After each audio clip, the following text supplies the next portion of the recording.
لە پشتی ستەیج خۆیان ئامادە دەکەن بۆ پیشاندانی نمایشێکی جوان بە جەستەیەکی ڕاهێنراو.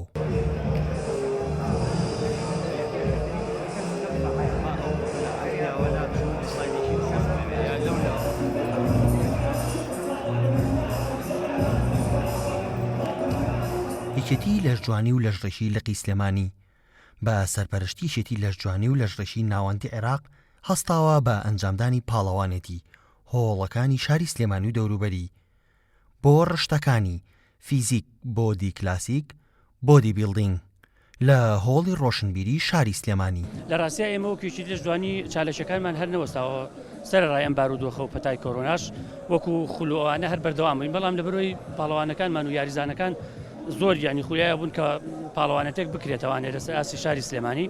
ئێمەژم پاڵەوانێتیمان کردووە لەسەر ئاسی شاری سلێمانی و دەوروبەری بۆ هۆڵەکان و بۆ ڕشتەی فیزیک و کلاسیکیش کە یعنی سێ پاڵەوانێتی لە خۆی گرێ ئەمڕۆ. یەکێتی لەشجوانی کورد و سلێمانی کردوێتوانەوە لەگەڵیا یەکێتی لەشجوانی ناوەندی عێراقیش سەرپەرشتیەکات.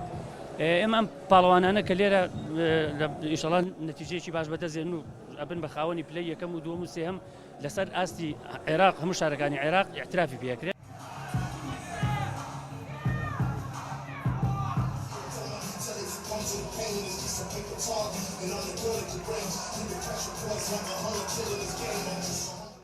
یەکەم ڕشتە یاریزانانی فیزیک لە سەر ستەیج نمایشیان کرد لە پێشچاو لیژنەی داوەر و هەوادارانی لەشجوانی کە ژمارەیەکی زۆر بوون بە گڕوتینەوە هانی یاریزانانی بەشداربوویان دەدا و بە نمایشی سەرەتا دەست بە پاڵەوانێتەکە کرا.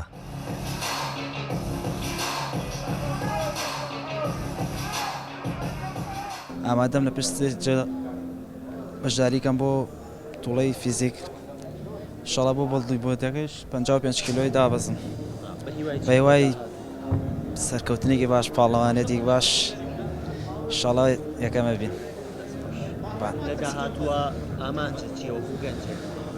ئامانجم وایە وەکو ئەو خەڵکە تۆزە ناوبان دەکەین و هەڵمان ناچێت و حەزەکەین تۆزە دەکەین. والله خۆم حەزم کرد بەشداریەکەم بۆ ئەو بتوڵەوە 2 مانگ و نیو لەگەڵ مامۆستای بەڕێز مامۆستەفا ئاڕاس ئەحمەد لە قاعەی ڕۆنی بۆ فیزیک بۆ ئێستا خەلفکەوە سێک تۆزیحمە ئەەکەم بۆ پام دەرەچەم و داوەزم بە وەزنی 60 کیلۆ بە باڵای 168.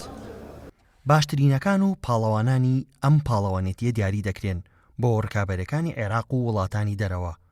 واش بڕیارە بۆ یەکەمین جار پاڵەوانێتیشی گەورەی عێراق لە شاری سلێمانی هەر لەم مانگەدا بەڕێوە بچێت بەوتەی سەرۆکی یەکێتی لەشجوانی و لەژڕێژی لقی سلێمانی محەممەد حسین گەلی کوردستان سلێمانی.